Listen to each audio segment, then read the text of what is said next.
Hello, Joe from Joe K Models here. So let's take a look at where we're at. First of all, I got the inside of the fuselage ready to go. Did a wash with black here and then a gray wash inside of the white on this part. So this is ready to come off. I've already sealed it with a flat coat. So as far as the cockpit itself goes, we're all set on this. I finished this part of it. To make the seat belts, because the kit did not come with any, I cut thin strips of Tamiya tape up and I taped them in place with super glue. I painted a flesh color over the top and a flat aluminum for the belts. I also did chipping with flat aluminum all over the cockpit, and I also did a wash with a brown to simulate a little bit of a dirty effect. Decals on the sides here, so this is all set. Here's the front console part of it. Same treatment that I did with this piece, and this just fits like this.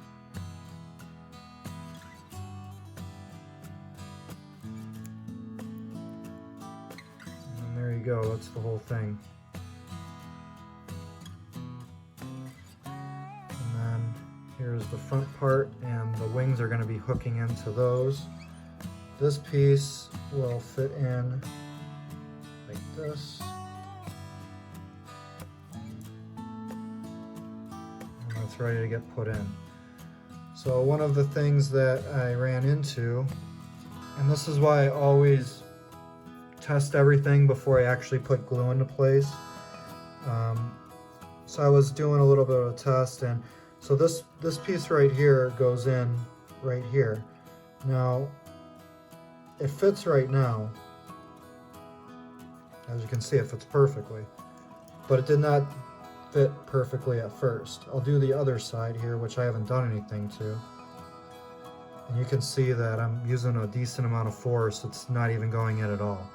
And I think the reason is because of all the paint and all of the gloss coating and everything, these don't fit anymore. So if you take a close look, you'll notice that on the right side here, it's a little bit discolored, and we're pretty much down to the plastic, and that's by design. So what I decided to do, because I felt that the piece was, because of the paint and the coats and everything, is I took some lacquer thinner, this stuff right here, and a Q-tip, and I just wiped it on there, and it takes the paint and everything right off of it. And then I took my hobby knife and I just scraped a few times on both sides here, and then once I did that,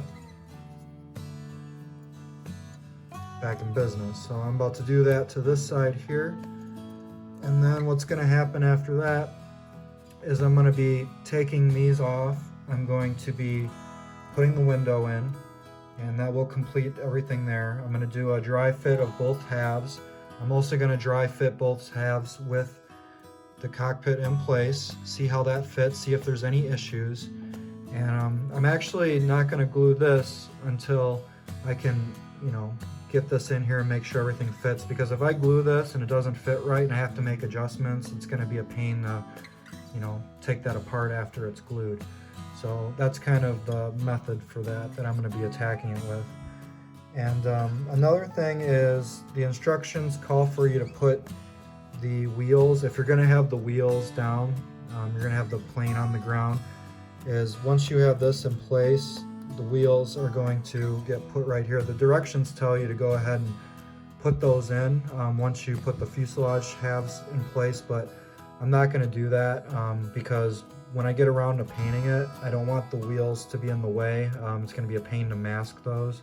So I'm just going to leave those out, because you should be able to fit I'm going to test it, of course, but you should be able to fit the landing gear inside of here. I know I did it with the 148 Tamiya one, and I don't think there should be an issue just to push it up here and then get those to fit in there. So that's it. Next time I do an update, I should have everything together, hopefully, and everything should be good. I will let you know how that all goes, and I appreciate you sticking around for the update. And I'll talk to you next time. Joe from Joe K Models.